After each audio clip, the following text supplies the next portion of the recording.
तो दोस्तों, modern history के इस महत्वपूर्ण क्लास में आपका स्वागत है। चलिए देखेंगे आज के पहले प्रश्न को। निम्नलिखित में से किसने 1878 के वर्नाक्यूलर प्रेस एक्ट को निरस्त किया था, ये आपसे पूछा जा रहा है, या फिर रद्द किया था। ऑप्शन ए है लॉर्ड कर्जन, बी है लॉर्ड मिंटो, सी है लॉर्ड रिपन और डी है लॉर्ड लिटन। और ये महत्वपूर्ण प्रश्नों में से एक है, तो इसका जो राइट आंसर हो जाएगा ऑप्शन नंबर सी, यानी कि लॉर्ड रिपन ने क्या किया था, वर्नाक्यूलर प्रेस एक्ट को निरस्त किया था।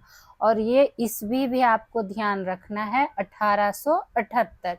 वहीं अगर बात करें तो इसका जो कार्यकाल रहा, कार्यकाल जो इसका था, कार्यकाल लॉर्ड रिपन का, वो 1880 से लेकर 1884 के बीच। और देखिए 1878 तो इसी के बीच आ जाता है। उसी तरह से एक पॉइंट इसमें आपको और ध्यान रखना है कि पूछ लिया जाता है कि पहला कारखाना अधिनियम, पहला कारखाना अधिनियम किसके शासनकाल में क्या हुआ था, पारित हुआ था। तो ये भी हो जाएगा लॉर्ड रिपन। और कब हुआ था, तो 1881 में हुआ था। जो जो प्रश्न आपके लिए महत्वपूर्ण बनते हैं वो बताया जाएगा। साथ ही साथ आपको ये ध्यान रखना है कि लॉर्ड रिपन को स्थानीय स्वशासन, कौन स्वशासन, तो स्थानीय स्वशासन का क्या कहा जाता है, जनक भी कहा जाता है। और ये सवाल कई बार एग्जाम में पूछा भी जा चुका है, तो ध्यान रखिएगा। यहाँ बात आई थी निरस्त की, तो ध्यान रखना है कि लॉर्ड रिपन हो जाएगा। लेकिन अगर यही प्रश्न पूछ दिया जाए आपसे क्या, कि वर्नाक्यूलर प्रेस एक्ट जो है, इस तरह से पूछ सकता है कि पारित किसके शासनकाल में किया गया था, तो ध्यान रखिएगा ये किया गया था लॉर्ड लिटन के शासनकाल में, लॉर्ड लिटन। तो लिटन और रिपन में कंफ्यूज नहीं होना है, क्योंकि इसका जो रहा था क्या 1876 से लेकर 1880, और इसी बीच में क्या हुआ था, ये प्रेस एक्ट पारित हुआ था, लेकिन इसको रद्द कर दिया था कौन, लॉर्ड रिपन। तो इतनी सारी बातें आपको क्या करना है, नोट डाउन कर लेना है। चलिए बढ़ेंगे आज के दूसरे प्रश्न पे। निम्नलिखित में से सत्य कथन का चयन कीजिए। तो इसके लिए हमें सारे वाक्य पढ़ने पड़ेंगे। ऑप्शन ए दिया हुआ है, 1857 के विद्रोह ने अंग्रेजों और भारतीयों के बीच एक प्रकार की अस्थाई कड़वाहट और संदेह पैदा कर दिया था। ये बात क्या दिया हुआ है, बिल्कुल सही है, क्योंकि 1857 की क्रांति संबंधित हम लोग बहुत बार प्रश्न कर चुके हैं, तो ये तो सही हो गया। आगे भी देख लेते हैं। लॉर्ड रिपन ने उस समय दिल्ली दरबार का आयोजन किया जब भारत का बड़ा हिस्सा अकाल की चपेट में था।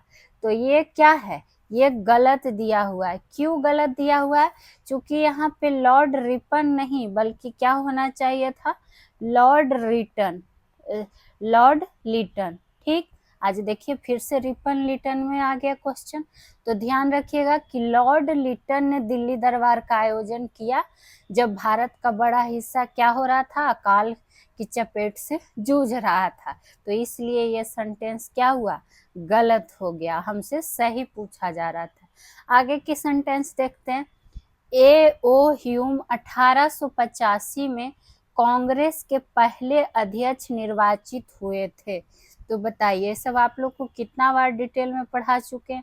तो ये क्या है, गलत दिया हुआ है, क्योंकि ए ओ ह्यूम नहीं हो जाएंगे बल्कि कौन होना चाहिए, यहाँ पर क्या गलत दिया हुआ है, पहला अध्यक्ष पूछा गया है, तो यहाँ पर होना चाहिए बोमेश चंद्र बनर्जी, बोमेश चंद्र बनर्जी। तो इसीलिए ये सेंटेंस क्या था, गलत हो गया कि 1885 में कांग्रेस के पहले अध्यक्ष कौन हो जाएंगे, तो बोमेश चंद्र बनर्जी हो जाएंगे। लास्ट ऑप्शन देख लेते हैं। गोपाल कृष्ण गोखले को इंडियन वर्क के नाम से संबोधित किया जाता था। तो ये भी क्या है, गलत ही दिया हुआ है, क्योंकि गोपाल कृष्ण गोखले को इंडियन वर्क के नाम से नहीं जाना जाता था, बल्कि इंडियन वर्क के नाम से सुरेंद्र नाथ बनर्जी को जाना जाता था। तो अब समझ में आ गया कि ये सेंटेंस क्यों गलत हुआ। तो इसका राइट आंसर क्या हो जाएगा, ऑप्शन नंबर ए, चूंकि आपसे सत्य कथन पूछा जा रहा है। तो ऐसे प्रश्न को आपको थोड़ा टाइम देके अच्छे से सॉल्व करना है। तीसरे प्रश्न पे चलते हैं। सोम प्रकाश समाचार पत्र किसने शुरू किया था। तो सोम प्रकाश किसकी बात आई है, समाचार पत्र की। तो ध्यान रखिएगा, ये एक बंगाली, क्या कहता है, बंगाली साप्ताहिक अखबार था। साप्ताहिक समाचार पत्र था या फिर क्या था, अखबार था। और ये शुरू किया था किसने, तो ईश्वर चंद्र विद्यासागर ने। इसी तरह से आप ध्यान रख लीजिएगा, जैसे कि दैनिक अंग्रेजी अखबार कौन सा, तो ईस्ट इंडियन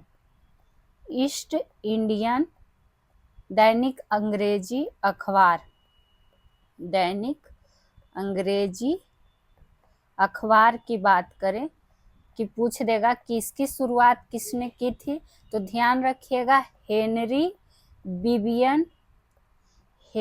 विवियन डिरोजियो, ठीक, नाम पूछा जाता है। कब किया था, तो 1831 में, ठीक।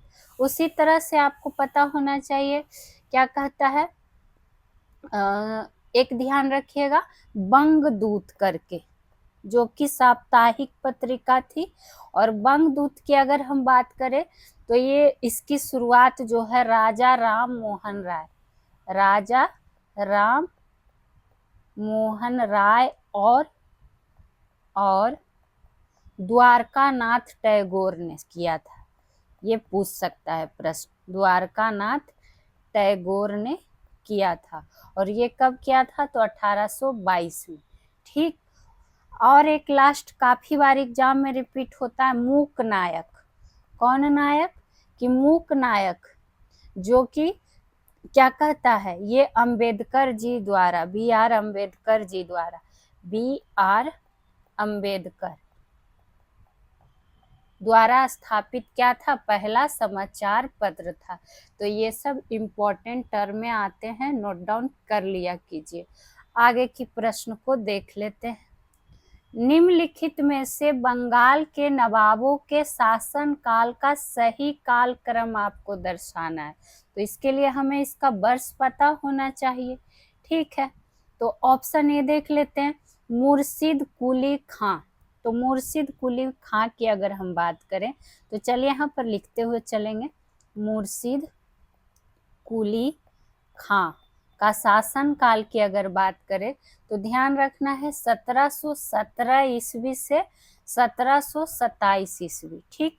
उसके बाद ही हम देखेंगे कि क्या क्रम हो जाएगा। ऑप्शन बी में क्या होगा, अली बर्दी खां है। कौन खां, अली बर्दी खां, ठीक। इसके क्रम की अगर हम बात करें शासन काल का तो 1740 से लेकर 1756 रहा है। और ये इम्पोर्टेंट है, आपको ध्यान रखना होगा। सी नंबर में है सिराजुद्दौला। इसके शासनकाल की अगर हम बात करेंगे तो 1756 से लेकर 1757 तक। प्लासी का युद्ध आपको पता ही है, बार बार पूछता है। और लास्ट ऑप्शन डी में बात करें तो मीर जाफर,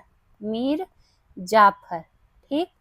तो ये सारे आपको ऑप्शन ध्यान से चेक करने हैं, ऑप्शन नंबर ए ही हो जाएगा इसका राइट आंसर। और मीर जाफर का शासन काल की अगर हम बात करें तो 1757 से लेकर क्या रहा था, 1760 तक।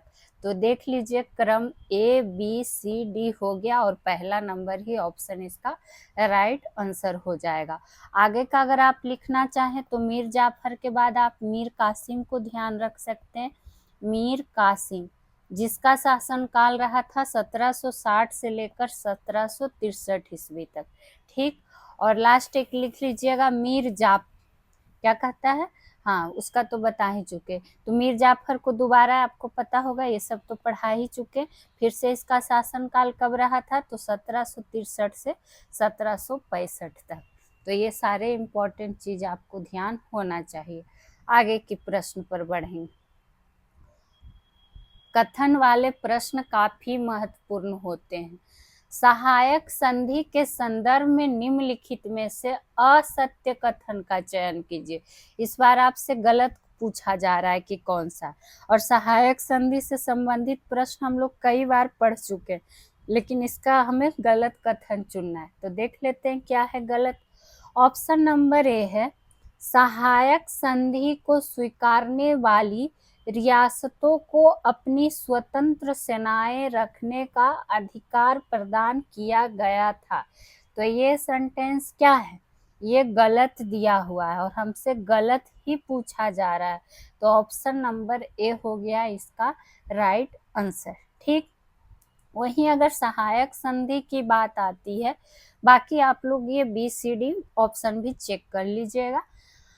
पूछ लिया जाता है आपसे क्या कि सहायक संधि का जनक, सहायक संधि का जनक किसे माना जाता है, तो नाम ध्यान रखिएगा लॉर्ड वेलेस्ली को।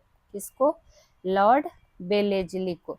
और सहायक संधि को स्वीकार किया गया था, जो रियासत और उसका क्या पूछ लिया जाता है, वर्ष पूछ लिया जाता है। और ये आपको कई बार हम मिलान के रूप में भी क्वेश्चन करवा चुके हैं। जैसे कि सबसे पहले जो स्वीकार किया था किसने, तो हैदराबाद ने। हैदराबाद ने कब किया था, तो 1798 में।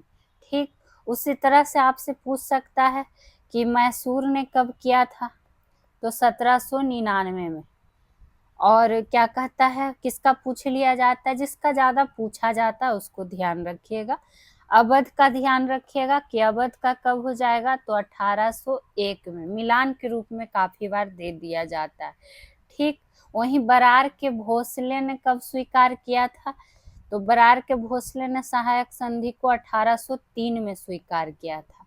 फिर पूछ लिया जाता है कि ग्वालियर के सिंधिया ने कब स्वीकार किया था, ग्वालियर के सिंधिया ने, तो ध्यान रखिएगा ये 1804 में।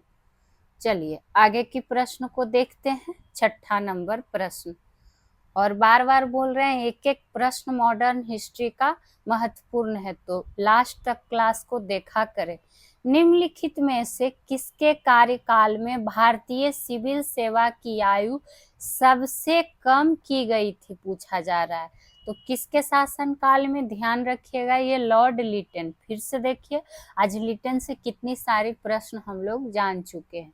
तो आपको इसमें क्या हुआ था कि 21 वर्ष से घटाकर 21 वर्ष से घटाकर जो आयु है सिविल सेवा के लिए कितना कर दिया गया था, 19 वर्ष कर दिया गया था। 19 वर्ष कर दिया गया था। तो ये बात आपको क्या करना है, ध्यान रखना।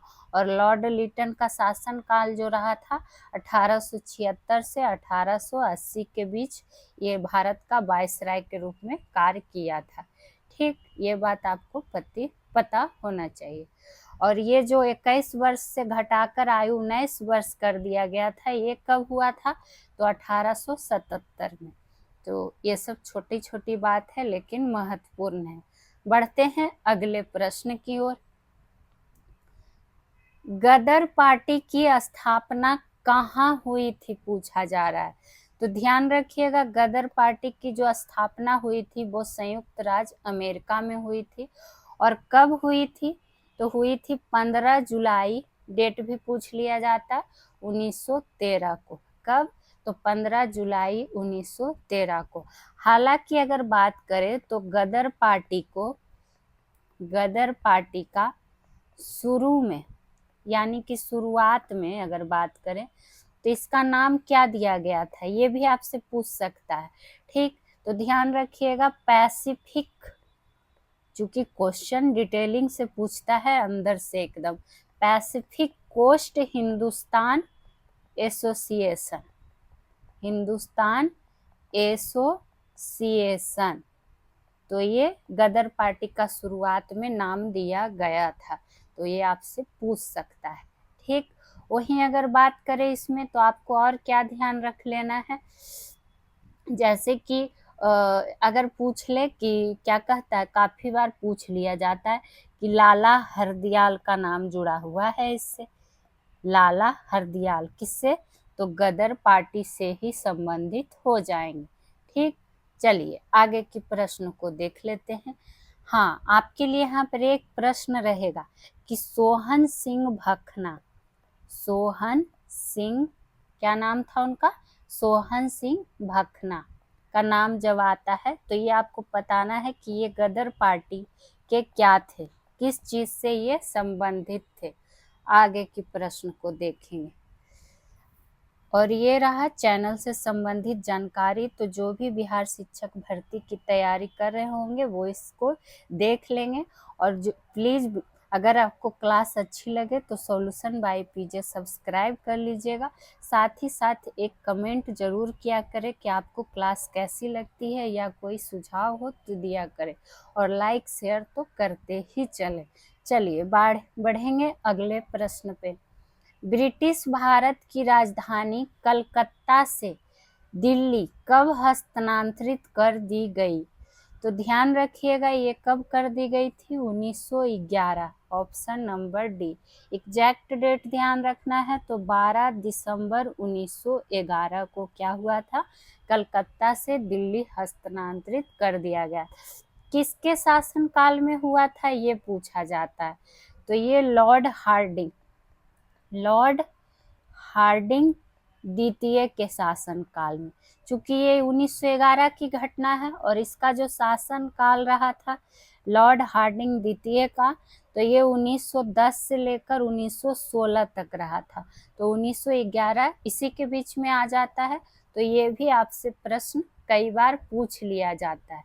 तो ये आपको क्या होना चाहिए, पता होना चाहिए।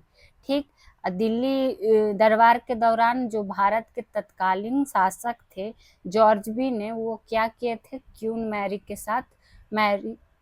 के साथ घोषणा किए थे कि भारत की राजधानी क्या होगी, कोलकाता से दिल्ली स्थानांतरित कर दी जाएगी।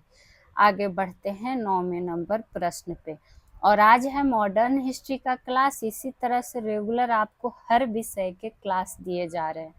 1905 में भारतीय राष्ट्रीय कांग्रेस के बनारस अधिवेशन की अध्यक्षता किसने की थी। आपको हम सारे अधिवेशन डिटेल से पढ़ा चुके हैं। यहाँ आपसे 1905 का बनारस अधिवेशन पूछ रहा है, तो ध्यान रखिएगा ये गोपाल कृष्ण गोखले ने किया था। किसने किया था, तो गोपाल कृष्ण गोखले ने। गोपाल कृष्ण गोखले से पूछ लिया जाता है कि सर्वेंट्स ऑफ सोसाइटी के संस्थापक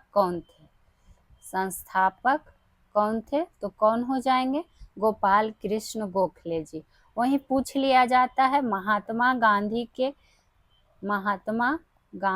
के राजनीतिक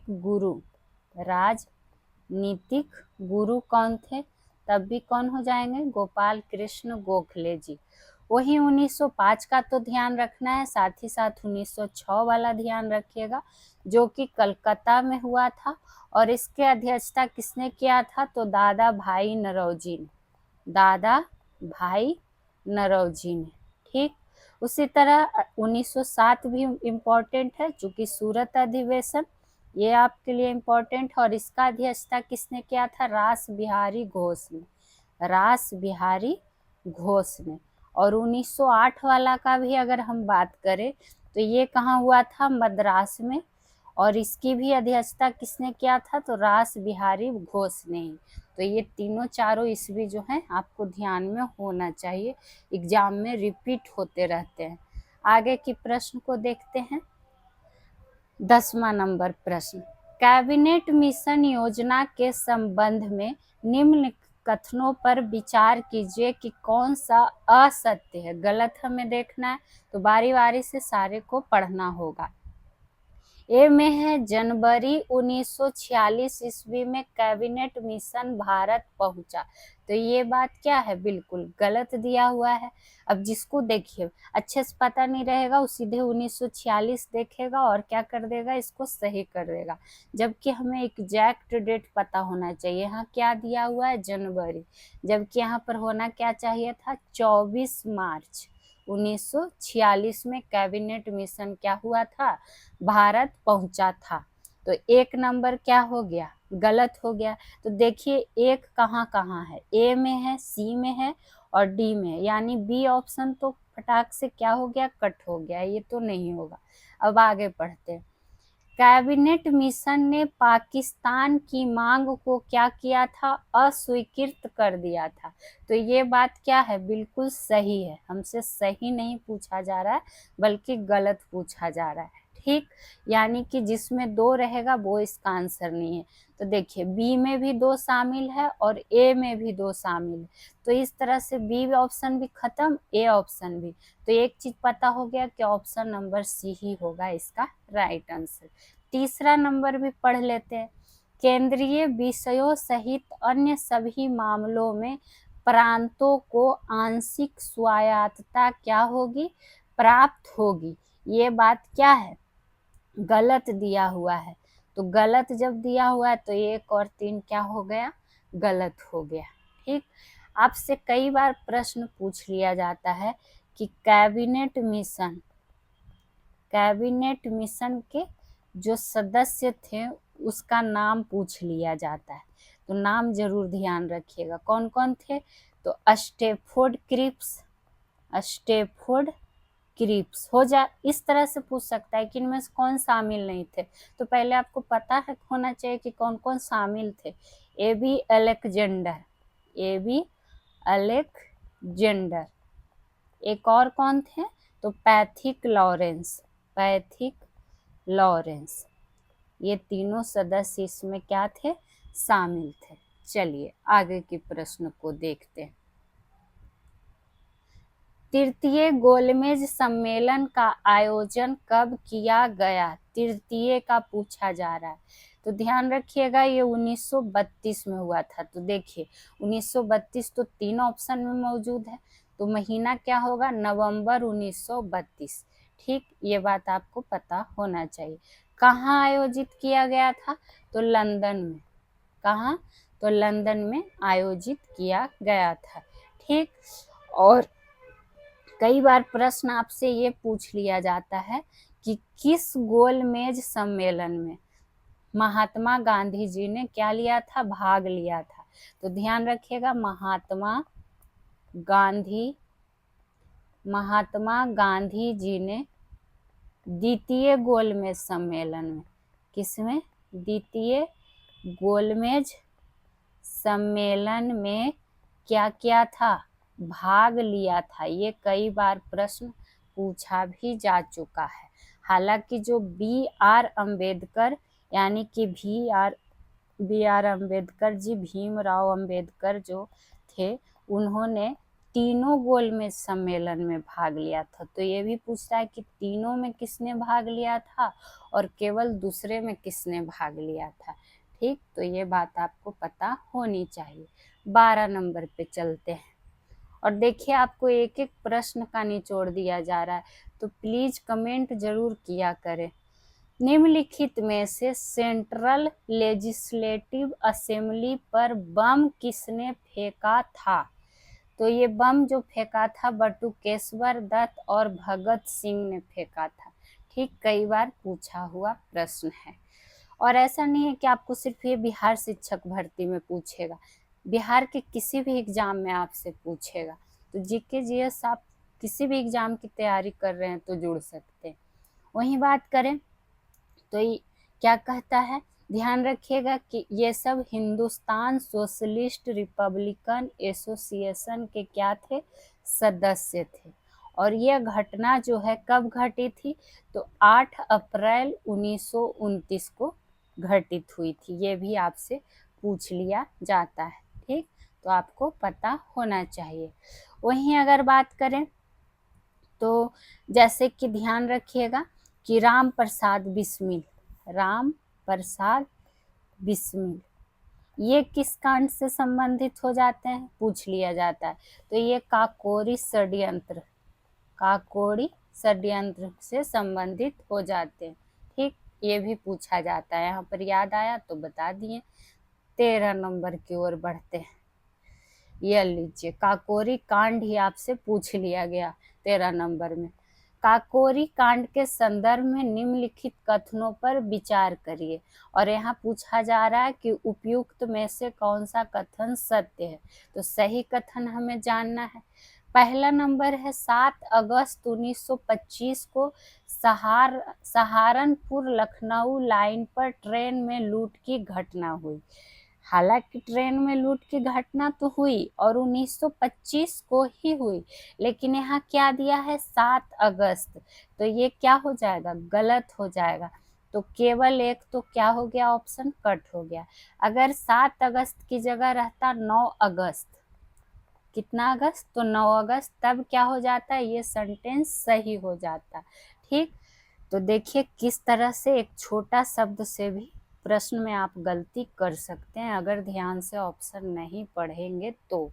दूसरा पे बात करें, इस घटना के बाद राम प्रसाद बिस्मिल को फांसी की सजा सुनाई गई। तो ये बात क्या है, बिल्कुल सही है, चूंकि ये इसमें शामिल थे। तो केवल 2 हो जाएगा क्या, सही। ठीक, और आपको पता होना चाहिए पहली बात इसमें कि 9 अगस्त 1925 को ये घटना हुआ, पहला पॉइंट। ठीक, और इसमें राम कई बार इस तरह से पूछ देता है कि राम प्रसाद बिस्मिल को फांसी कहाँ दिया गया था। तो ध्यान रखिएगा, इनको गोरखपुर में दिया गया था। कहाँ, मिलान के रूप में पूछ लेता है। उसी तरह से अशफाक उल्ला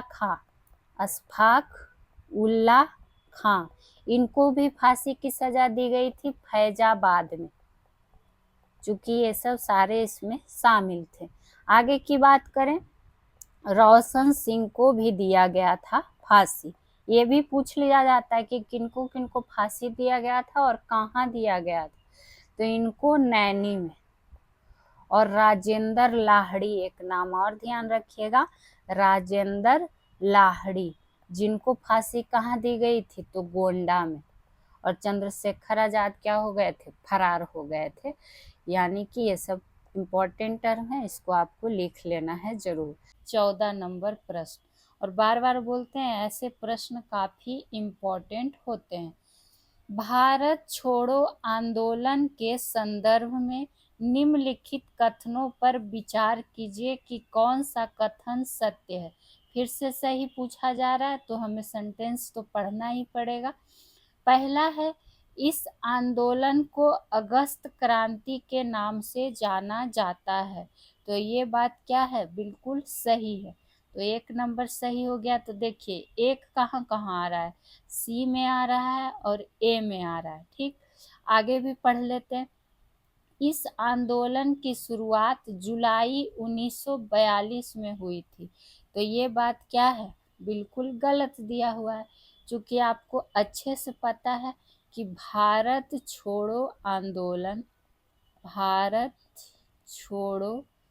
आंदोलन, जिसको अगस्त क्रांति के नाम से भी जाना जाता है, ये 8 अगस्त 1942 को हुआ था। यहाँ क्या दिया है, जुलाई 1942, तो क्या हो गया, गलत हो गया। तो 2 नंबर तो होगा नहीं। तो देखिए 2 किस में आया, बी में। तो ये बी ऑप्शन तो क्या हो गया, कट हो गया। आगे की अगर बात करें तीसरा, यहाँ भी 2 आ रहा है, तो ए ऑप्शन भी क्या हो गया, कट हो गया। तो अब ऑप्शन क्या होगा, डी तो होगा नहीं सभी। तो जाहिर सी बात है आंसर क्या हो जाएगा कि 1 और 3। 3 में क्या था कि मुंबई से इस आंदोलन को प्रारंभ किया गया था। तो ये बात क्या है, बिल्कुल सही है, क्योंकि मुंबई का ही ग्वालियर टैंक मैदान से शुरुआत हुआ था। कहाँ से, तो ग्वालियर टैंक मैदान से। तो कई बार पढ़ी हुई चीज़ें भी आपसे गलत हो सकती है, क्योंकि आप देखेंगे कि 1942 तो सही है, लेकिन थोड़ा ध्यान दीजिएगा तो जुलाई की जगह क्या होना चाहिए था, अगस्त होना चाहिए था, इसलिए ये क्या हो गया, गलत हो गया। आगे की प्रश्न की ओर देखेंगे। 15 नंबर प्रश्न, और मॉडर्न हिस्ट्री का प्रश्न हमेशा किसी भी एग्जाम में पूछे ही जाते हैं, चाहे आप बिहार शिक्षक भर्ती दीजिए या फिर कोई भी प्रतियोगी परीक्षा। बेवेल योजना के समय कांग्रेस की तरफ से किसने प्रतिनिधित्व किया था? कौन सा योजना? तो बेवेल योजना। तो ध्यान रखिएगा, है आपसे कांग्रेस की तरफ से पूछा गया है, तो जब बात आएगी कांग्रेस की तरफ से तब हो जाएंगे मौलाना अबुल कलाम आजाद। ठीक, वहीं अगर बात करें बेवेल योजना की, बेवेल योजना जो कि 14 जून 1945 को किसके द्वारा प्रस्तुत किया गया था, ये भी पूछ लेता है। तो लॉर्ड बेवेल द्वारा। किसके द्वारा? तो लॉर्ड बेवेल द्वारा प्रस्तुत किया गया था, इसीलिए ये योजना का नाम क्या था? बेवेल योजना। तो ये बात आपको क्या होना चाहिए? ध्यान में होना चाहिए। कांग्रेस की तरफ से तो हम लोग जान गए कि मौलाना अबुल कलाम आजाद जी थे। वहीं मुस्लिम लीग की तरफ से पूछेगा तो मुस्लिम लीग की तरफ से किसने प्रतिनिधित्व किया था? तो ध्यान रखिएगा मोहम्मद अली जिन्ना ने। किसने? तो मोहम्मद अली जिन्ना ने। ये प्रश्न भी आपसे पूछ लिया जाता है। ठीक, हालांकि महात्मा गांधी जी ने इस सम्मेलन में भाग क्या हुआ था? नहीं लिया था। भाग नहीं लिया था, लेकिन वे शिमला में ही उपस्थित रहे थे। तो ध्यान देना है कि भाग उन्होंने नहीं लिया था। और इसमें टोटल 21 राजनीतिक, कितने? तो 21 राजनीतिक नेताओं ने क्या किया था? हिस्सा लिया था। ये प्रश्न भी आपसे पूछ लिया जा सकता है कि कितने नेता ने हिस्सा लिया था? तो 21 राजनीतिक नेता ने। हो सके आपसे सेंटेंस के रूप में दिया रहे और पूछ दे सही कौन सा है, गलत कौन सा है। 16 नंबर पे आते हैं। निम्नलिखित में से किस विदेशी कंपनी का पटना में सर्वप्रथम प्रवेश हुआ? कहाँ पूछा जा रहा है? तो पटना में। तो ये आपको अच्छे से पता होगा, कई बार पढ़ा भी चुके हैं। क्या हो जाएगा? Dutch east India company. जो, तो ये बात क्या करना है आपको? ध्यान में बस रख लेना है। ठीक, जिसने 1632 में, कब? तो 1632 में क्या किया? पटना में अपना कारखाना स्थापित किया। और वर्तमान में इसको किस नाम से जाना जाता है? तो पटना कॉलेज के नाम से जाना जाता है। पटना कॉलेज का नाम से जाना जाता है। अब यहाँ पर एक प्रश्न आपके लिए रहेगा, अभी और आगे भी प्रश्न करेंगे, लेकिन उससे पहले आप लोगों के लिए एक प्रश्न जिसका जवाब आपको देना है। आपको बताना है कि भारत में यूरोपीय व्यापारिक कंपनियों का आगमन का सही क्रम क्या था? क्योंकि कई बार आपको हम पढ़ा भी चुके हैं। आगमन का क्या सही क्रम आपको कमेंट बॉक्स में लिख के बता देना। चलिए आगे की ओर बढ़ेंगे। निम्नलिखित युग्मों में से कौन सा सही सुमेलित नहीं है पूछा जा रहा है। ध्यान देना है। एक तरफ यात्री है और इससे संबंधित देश आपको बताना है। तो देखते हैं, ए में है अंतोनियो मानसेरेते। नाम ध्यान दीजिएगा, काफी बार पूछा जाता है, रिपीट होते रहता है। तो ये किस देश से संबंधित था? ये स्पेन से ही संबंधित था। तो ये क्या हो जाएगा? सही हो जाएगा। वहीं ऑप्शन नंबर बी है पीटर मुंडी, जो कि किससे संबंधित था? तो इंग्लैंड से। तो ये भी सही है। तो जो सही है उसको जरूर लिखिएगा। महमूद बली बल्खी, क्या है? महमूद बली बल्खी, जो कि बल्ख के संबंधित था। तो ये भी सही हो जाएगा। और आपको बल्खी लास्ट में लगा हुआ है, देश भी बल्ख, तो ये तो आसानी से ध्यान भी रह जाएगा। चौथा है जयो बैप्टिस्ट टैबनियर, जो कि किस देश से संबंधित था? तो ये यहाँ क्या दिया है? पुर्तगाल, जो कि क्या दिया हुआ है? गलत दिया हुआ है। तो फिर ये संबंधित किस देश से था? तो ध्यान रखिएगा, ये स्पेन से संबंधित था। जहाँ से अंतोनियो मार्सरेते भी संबंधित था। काफी बार पूछा हुआ प्रश्न है। उसी तरह से आपसे पूछ सकता है मार्को पोलो के बारे में, ये किस देश से संबंधित हो जाएगा? तो ध्यान रखिएगा ये इटली से संबंधित हो जाएगा। किससे? तो इटली से। उसी तरह से आपसे पूछ लिया जाता है इब्ने बतूता, तो ये संबंधित हो जाएगा किससे? मोरक्को से। किससे? मोरक्को से। कुछ कुछ नाम है जो रिपीट होते रहते हैं, इसलिए आपको बताया जा रहा है। और एक नाम ध्यान रख सकते हैं आप जो पूछा गया है, ध्यान रखिएगा क्या? दूरते बारबोसा। दूरते बारबोसा। एक जगह कोशिश करें कि आप लोग लिख लिया कीजिए। तो ये कहाँ से संबंधित? पुर्तगाल से। मिलान के रूप में इसी तरह से आगे इसका भी पूछ सकता है। तो आगे की प्रश्न की ओर अब बढ़ेंगे, जो कि होगा क्या? और देख लीजिए ये आप ही लोग के लिए लगाया जाता है चैनल संबंधित जानकारी।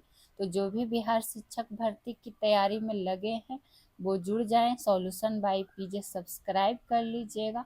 आपका कोई सुझाव हो, कोई आपका डाउट हो तो प्लीज़ कमेंट ज़रूर किया करें। साथ ही साथ क्लास को लाइक, शेयर और चैनल सब्सक्राइब कर दिया करें। बाकी ये सब आप लोग खुद देख लीजिएगा। चलिए आगे की प्रश्न को देख लेते हैं, जो कि है 18 नंबर प्रश्न। क्या है 18 नंबर प्रश्न में? गुरु नानक के संदर्भ में असत्य कथन का चयन कीजिए। इस बार आपको गलत कथन का चयन करना है। ये है उन्होंने मूर्ति पूजा को क्या किया? अस्वीकार किया। तो ये बात क्या है? सही कथन दिया हुआ है, तो हमें सही तो खोजना नहीं है, गलत खोजना है। दूसरा है उन्होंने हिंदू और मुसलमान दोनों के धर्म ग्रंथों को स्वीकार किया। तो ये बात क्या हो जाएगा? गलत हो जाएगा, क्योंकि इन्होंने स्वीकार नहीं किया था बल्कि दोनों के धर्म ग्रंथों को अस्वीकार किया था। क्या किया था? अस्वीकार किया था। तो असत्य कथन तो यहीं पर आपको मिल गया। वहीं अगर हम सी की बात करते हैं तो सर्वप्रथम नानक जी द्वारा ही संगत के नियम निर्धारित किए गए थे। तो ये बात क्या है? बिल्कुल सही है। आपको हम पूरा पढ़ाए भी हैं सिख गुरु के बारे में, 10 गुरु के बारे में, तो ये सब आपको लिखवाने की ज़रूरत है नहीं, पढ़ा भी चुके हैं। ठीक। अगर इनका जन्म स्थल कभी कभी पूछ लेता है तो ध्यान रखिएगा कि कहाँ हुआ था। खास करके ननकाना गांव, नाम ध्यान रखिएगा, ननकाना, ननकाना गांव में हुआ था इनका जन्म, जो कि रावी नदी के पास है। रावी नदी के पास है। ठीक है, तो ये बात आपको बस पता होना चाहिए। आगे की बात करेंगे कि अगला प्रश्न आपसे क्या पूछा जा रहा है। जालियांवाला बाग से संबंधित प्रश्न बनेगा, काफी ही महत्वपूर्ण। क्या है? जालियांवाला बाग हत्याकांड के संदर्भ में निम्नलिखित कथनों पर क्या करिए? विचार करिए। और फिर से आपको बताना है विचार करके कि कौन सा कथन सत्य है। ठीक। पहला है 19 अप्रैल 1913 को जालियांवाला बाग हत्याकांड की घटना हुई। ठीक। तो ये बात क्या दिया हुआ है? बिल्कुल गलत दिया हुआ है। चूंकि आपको अच्छे से याद होगा कि जालियांवाला बाग हत्याकांड जो हुआ था 13 अप्रैल 1919 को हुआ था, और यहाँ दिया क्या है? 19 अप्रैल 1913। तो एक नंबर तो गलत है। ठीक। तो केवल एक तो होगा नहीं, और जहाँ एक आ गया यह भी ऑप्शन होगा नहीं। अब पढ़ लेते हैं 2 नंबर। कांग्रेस ने इस हत्याकांड की जांच हेतु मदन मोहन मालवीय की अध्यक्षता में एक समिति नियुक्त की। तो ये बात क्या है? बिल्कुल सही दिया हुआ है। तो ऑप्शन नंबर बी केवल क्या है? सही दिया हुआ है। आपको पता होगा कि 13 अप्रैल 1919 को ये घटना कहाँ हुई थी? तो अमृतसर में। ये भी पूछ लिया जाता है, जहाँ एक विशाल सभा का आयोजन किया गया था और गोली चलाने का आदेश, ये काफ़ी बार पूछ लेता है कि गोली चलाने का आदेश किसने दे दिया था? नाम तो जनरल डायर ने। जनरल डायर ने। ठीक। और इसमें हजारों लोगों की क्या हो गई थी, जान चली गई थी। और यही मदन मोहन मालवीय जी के द्वारा एक समिति नियुक्त भी की गई थी, जो पूछा जाता है, जिसको नाम क्या दिया गया था, तो तहकीकात समिति। कौन समिति, तो ये नाम भी आपको ध्यान में रख लेना है, ठीक। और अंग्रेजों की तरफ से कौन सी समिति पूछ लेता है वो भी नाम, तो वो दिया गया था हंटर समिति। कौन समिति, तो हंटर समिति। तो ये सब आपके लिए महत्वपूर्ण जानकारी है, नोट डाउन करते हुए आगे की ओर बढ़ेंगे। 20 नंबर पे चलते हैं। चंपारण सत्याग्रह के पश्चात महात्मा गांधी को पहली बार किसने महात्मा कहा था, ये आपसे पूछा गया है, ठीक। ऑप्शन ये है सुभाष चंद्र बोस। तो ध्यान रखिएगा कि सुभाष चंद्र बोस ने महात्मा गांधी को राष्ट्रपिता कहा था, ना कि महात्मा। आपसे महात्मा पूछा जा रहा है, तो ध्यान रखिएगा कि राष्ट्रपिता जब पूछेगा तब हो जाएगा सुभाष चंद्र बोस, लेकिन जब महात्मा पूछेगा तब महात्मा कहा था रविंद्रनाथ टैगोर जी ने, ठीक। वही रविंद्रनाथ टैगोर जी जिन्होंने नाइटहुड की उपाधि क्या कर दी थी, वापस कर दी थी। वापस कर दी थी किस लिए, तो जालियांवाला बाग हत्याकांड। जालियांवाला बाग हत्याकांड के बाद इन्होंने ये उपाधि क्या कर दिया था, वापस कर दिया था। तो पूछ लिया जाता है, ठीक। वहीं बात करें ब्रिटिश सरकार तो छोड़िए, क्योंकि वो तो महात्मा गांधी जी को एक राजनीतिक विरोधी के रूप में देखते थे। और क्या कहता है, ये सरदार वल्लभ भाई पटेल को तो आपको पता है कि सरदार की उपाधि किसने प्रदान की थी, तो बारदोली की महिलाओं ने। ये भी प्रश्न कई बार पूछ लिया जाता है, बारदोली की महिलाओं ने, जो कि महात्मा गांधी जी के कहने पे ही दिया गया था, ठीक। चलिए आगे की प्रश्न को देखते हैं। निम्नलिखित पर विचार कीजिए। क्या विचार करना है, देख लेते हैं क्या है। बेगम हसन इमाम, एक में है, 2 में है चंद्रावती देवी, 3 में है गौरी दास। अब इनसे संबंधित प्रश्न ये है कि सविनय अवज्ञा आंदोलन के दौरान उपरोक्त में से किन महिलाओं ने बढ़ चढ़कर हिस्सा लिया था, ठीक। तो इनमें से जो हो जाएगा, क्या हो जाएगा इसका राइट आंसर की अगर बात करें, तो उपरोक्त सभी, यानी कि बेगम हसन इमाम भी, चंद्रावती देवी भी, और कौन हो जाएंगी, गौरी दास भी। और भी नाम इसमें शामिल था, जैसे कि माधुरी देवी, माधुरी देवी। और नाम ध्यान रखना हो तो रख सकते, भवानी मेहरोत्रा, भवानी मेहरोत्रा हो सके आगे कभी ऑप्शन में आपको ये सब दिया हुआ रहे।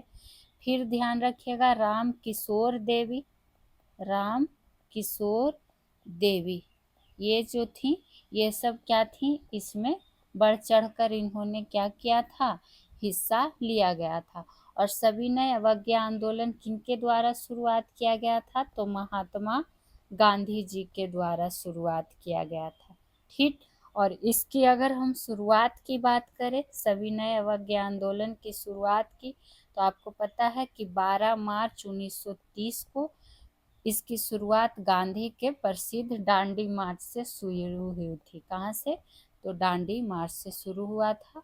और गांधी जी ने अपने 78 प्रतिनिधि के साथ, ये भी पूछ लेता है, तो 78 प्रतिनिधि के साथ अहमदाबाद के साबरमती आश्रम से, कौन आश्रम से, तो साबरमती आश्रम से आंदोलन क्या किया था, शुरू किया गया था, ठीक। तो ये सब चीज़ें आपको पहले से भी पता होगी। तो आज के क्लास में इतना ही, बाकी फिर मिलेंगे अगले सब्जेक्ट के साथ। तो आप लोग सॉल्यूशन बाय पीजे सब्सक्राइब जरूर कर लिया कीजिए, साथ ही एक कमेंट जरूर किया कीजिए, आपको कोई भी सुझाव देना हो या कोई प्रश्न हो। बाकी मिलते हैं अगले क्लास में, तो क्लास को लाइक शेयर जरूर कर दीजिएगा। Thank you.